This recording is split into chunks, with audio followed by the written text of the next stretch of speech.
I spent an entire Saturday last month worrying about what my neighbors were thinking of my house. And then it hit me. I can't even remember what their houses looked like last year. If you paid me, I couldn't describe their reefs, their porch displays, or their inflatable snowmen. So if you've ever felt like there's this invisible audience judging your choices, your decorating, your traditions, your timing, this is your permission slip to stop performing for people who are not even watching. And if they are, they're the ones who need the hobby. If we haven't met before, my name is Adriane, and along with my co creator, Mary, we've spent the last 5+ years building an online community where women come together to share tips on home organization, productivity, and life hacks. Here you'll find warm conversations and practical solutions to help make your life a little easier and a lot more enjoyable. After helping hundreds of women, we are excited to expand to YouTube to share our content with a wider audience. So grab a cup of whatever you love, settle in, and let's start creating our best lives together, one week at a time. As always, please help us in our journey by hitting the like, subscribe, and share buttons below. All right, today we're talking about something we don't nearly talk about enough, and that is setting goals just for you. Not for the Instagram, not for the neighbors, and not for whatever perfect version of the holidays Pinterest decides to feed to us this year. These are the low visibility, high satisfaction goals that nobody will probably even notice, but you will feel them deep down in your soul.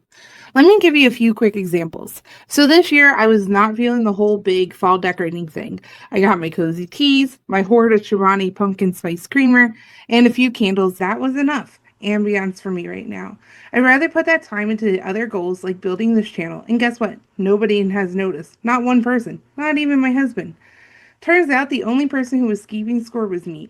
And another secret, this video is now considered past due because I was ill after traveling for work. And so instead of stressing over the self-imposed deadline, I am videoing it now in daylight, which ironically makes it look darker in my room so I can complete it and get it out to you. There's more power in finishing something than in perfecting it. And there's real power in doing things that matter for yourself.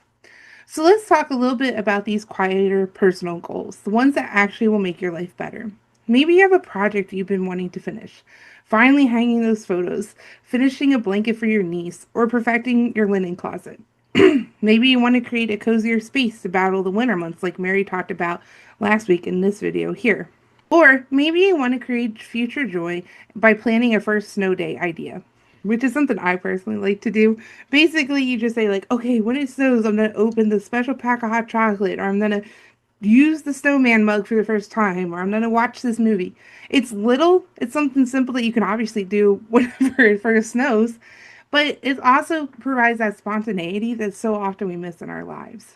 It might feel too simple to say these goals out loud, but these are the ones that actually matter, and they're the ones that you actually will finish. I believe we've overcomplicated goals because if they sound big and lofty, we think we need the books, the courses, the YouTube channels. And the marketing kicks in and tells us that we need these huge, impressive goals, that everybody else has these huge goals, they're accomplishing them. And if you watch our video, you will too.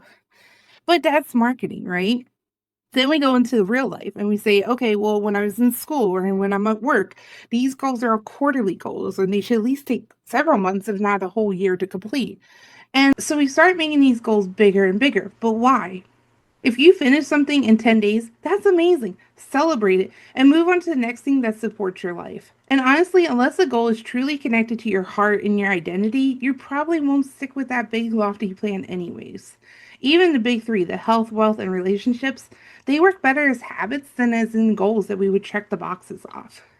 It would be really weird to say to my husband, well, our marriage is only 90% this week because I didn't check all the boxes. Or, hey, your 4.72 hours of time are up. I'll see you next week. Like, yet this is how we're marketed to. We want to get the gold stars and to stand out among our peers, even if that doesn't move the needle in our own lives. So give yourself permission to embrace your smaller goals freely.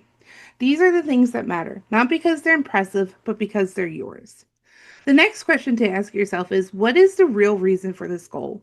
Let's think of something as simple as holiday cookies. Do you truly love baking or do you love eating the cookies? There's really no wrong answer, but it's really different perspective based on what that answer is for you. So in my family, my sister and my niece, they love to bake.